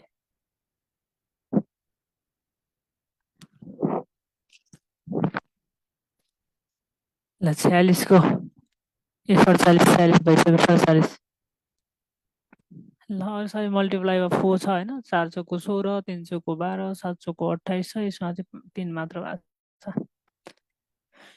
ल 47 सँगै आजको 48 नम्बर प्रश्नलाई हेरौँ। ल 48ले चाहिँ के भन्छ भने 3, 4, 5, 9, 17, 26, 53 अनि अब अगाडि अझै 2 सङ्ख्या कति हुन्छ भनेको छ। ल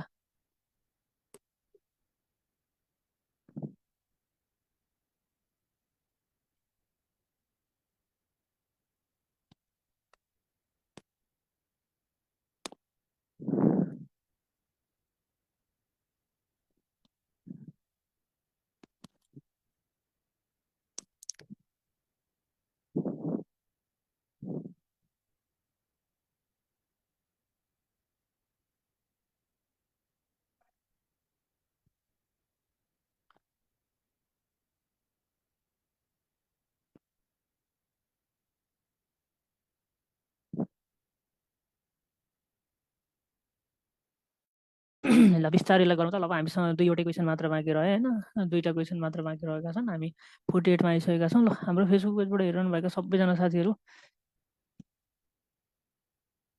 ल एकचोटि लाइक गरिदिनु होला, सेयर गरिदिनु होला, कमेन्ट गरिदिनु होला है त।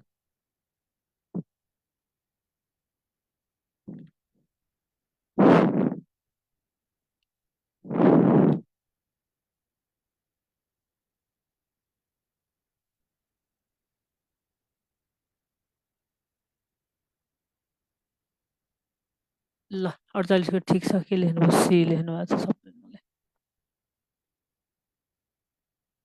ल 49 लाई पनि हेरौँ, 50 लाई पनि हेरौँ अनि बिताबौँ। तलको मध्ये सही विकल्प छनौट गर्नुहोस् भन्यो। ABC, PQR, DEF, STU. अब यहाँ वाट हटेछ, नयाँ सङ्ख्या के, नयाँ अल्फाबेट के हुन्छ भनेको छ।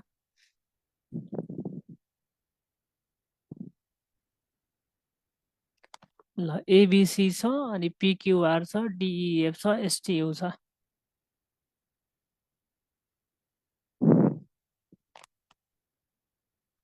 ल अब यस्तो छ, यसको चाहिँ यो क्रसवाला छ। अब एबिसी अनि अब पछाडि डीबाट यहाँबाट सुरुवात छ, पिक्युआर यहाँ छ, यहाँ फेरि एसटीबाट सुरुवात छ। अब पालो यहाँबाट सुरुवात हुने भयो होइन, जिएचआई हुने भयो त। यो सँगै ल अन्तिमलाई हेरौँ अब भने 2764 अनि नयाँ सङ्ख्या कति भन्छ भनेको छ। 2764 अब बन्ने नयाँ सङ्ख्या चाहिँ कति हो भनेको छ। ल अन्तिम प्रश्न 50औं प्रश्न रहेको छ यो।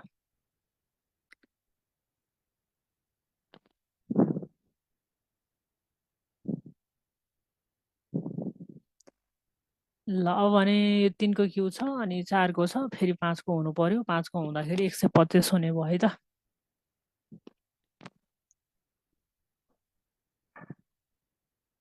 ल ठिक छ।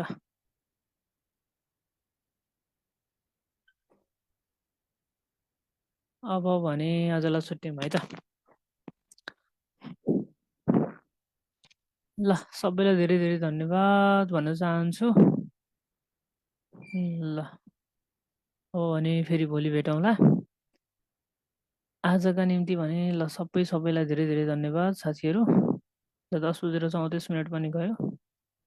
आजलाई छुट्यौँ ल। जाँदा जाँदै लाइक नगर्नु भएको साथीहरू लाइक गरिदिनु होला। लाइक गर्न बिर्सिनु भएको साथीहरूले लाइक गरिदिनु होला। सेयर त तपाईँहरूले यसै पनि गर्दा पनि गर्नु भएन होइन।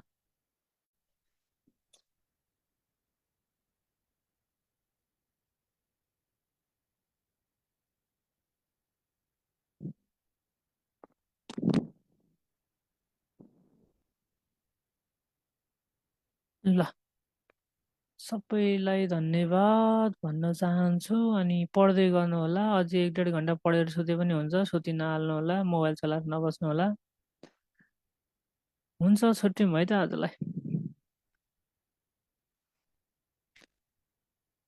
ल शुभरात्रि सबैलाई।